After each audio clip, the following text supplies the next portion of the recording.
اعوذ باللہ من الشیطان الرجیم، بسم اللہ الرحمن الرحیم۔ آج کا ہمارا موضوع بخاری شریف کی حدیث نمبر 101 کی تشریح ہے، جس کے اندر سب سے پہلے خواتین نے عرض کی کہ یا رسول اللہ صلی اللہ علیہ وسلم، آپ پر مرد جو ہے نا غالب آ گئے ہیں، تو اس سے کیا مراد تھی؟ اس حدیث میں مذکور ہے کہ خواتین نے کہا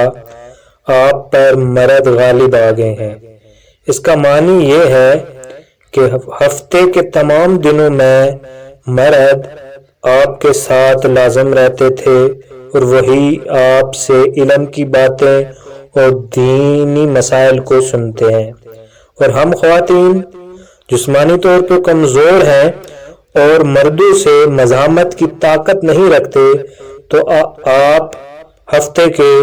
دنوں میں سے کوئی ایک دن ہمارے لیے مقررہ کر دیں جس دن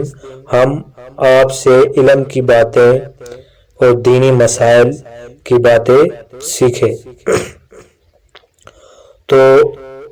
اس پر حضور علیہ الصلوۃ والسلام نے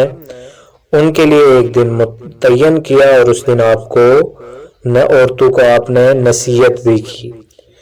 اور اس نصیحت کے دوران آپ نے یہ کہا کہ جس نے 3 بچے آگے بھیجے تو وہ جو 3 بچے ہیں وہ اس کے لیے جہنم سے حجاب بنے گے، یعنی اسے جہنم میں جانے سے روکیں گے۔ تو ان کے بارے میں یہاں تک بھی آتا ہے کہ ایک بچہ بھی ہو اور لیکن اس پہ انہوں نے صبر کیا ہو تو وہ بھی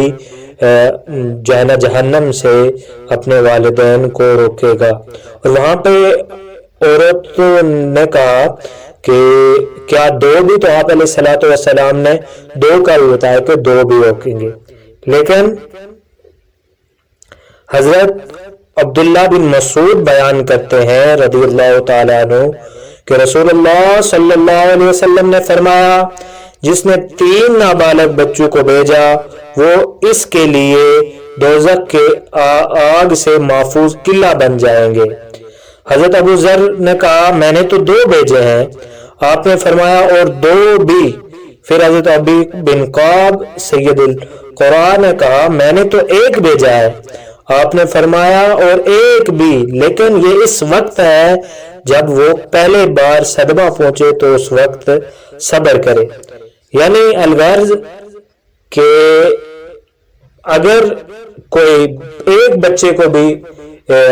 بھیجتا ہے، مطلب ایک بچہ بھی اس کا اس دنیا فانی سے چلا جاتا ہے اور اس پہ وہ صبر کرتا ہے، تو وہ بھی کل بروز محشر ان کو دوزخ سے بچائے گا۔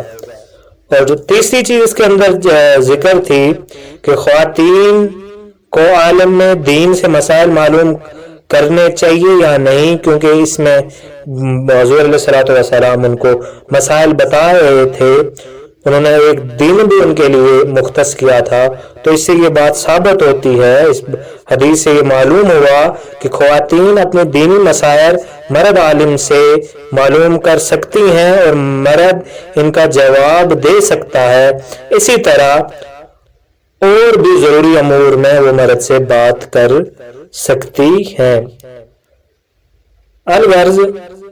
کہ اس حدیث میں ذکر ہے کہ آپ عورتوں کو تعلیم دینے کے لیے ایک دن معین کیا۔ اس سے معلوم ہوتا ہے تعلیم اور عبادت کے لیے اپنے اجتہاد سے کوئی دن متعین کرنا، کسی دن کا تعین کرنا بھی جائز ہے۔